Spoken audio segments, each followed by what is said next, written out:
Steven back at you again. Round 3 of what's in your pack, and we're going to test out a couple of these different fire starter options.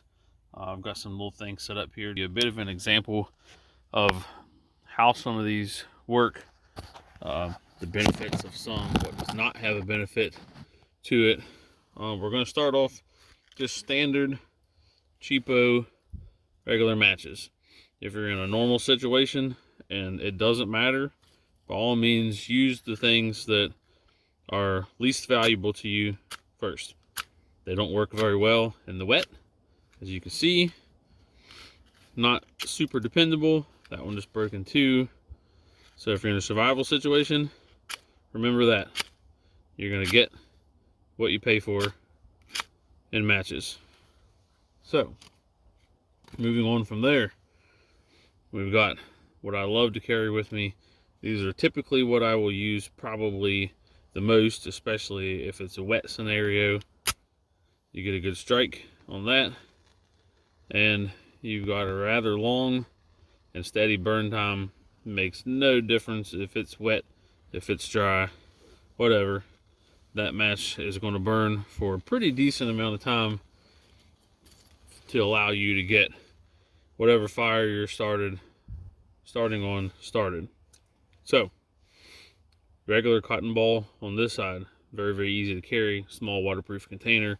This one has the Blistex on it. So we're going to give a go with the handy dandy, my favorite tool here, and see what we can make happen and kind of see what the time difference here is.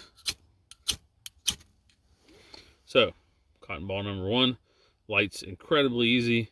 You can definitely throw a little tinder on top of that, a couple little small sticks. Burn and burn and burn. It does last for a decent amount of time, so you definitely have a good tool there.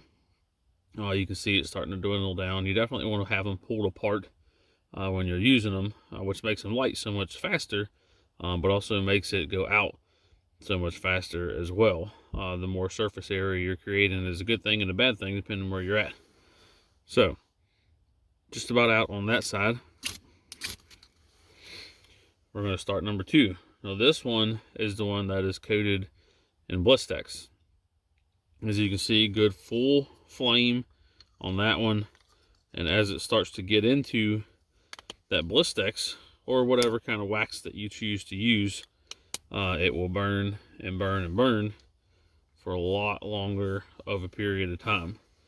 The longer that burns, the more opportunity you have to be able to get your firewood on there, to get your tinder together. Of course, if you're making a fire, preparation is king. Make sure that you have everything finished, ready. Little teeny tiny small pieces broken up. Your next step. You want to have 3 stages of firewood broken up right beside you, along with the tinder, before you ever even attempt the first spark, the first match, whatever it is.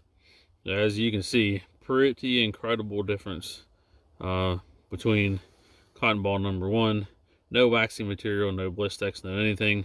Number 2, cold weather. I enjoy cold weather, hiking, cold weather camping. I always like to have some sort of Blistex, chapstick, something like that with me. Anyways, now you have a multi-use tool.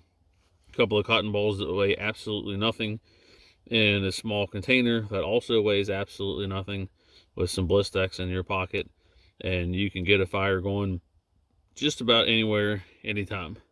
It's a couple cool little things. We're going to cut things off here, redo another one of those cotton balls, get a small little fire going, and see if we can enjoy the rest of the day. Thanks for tuning in.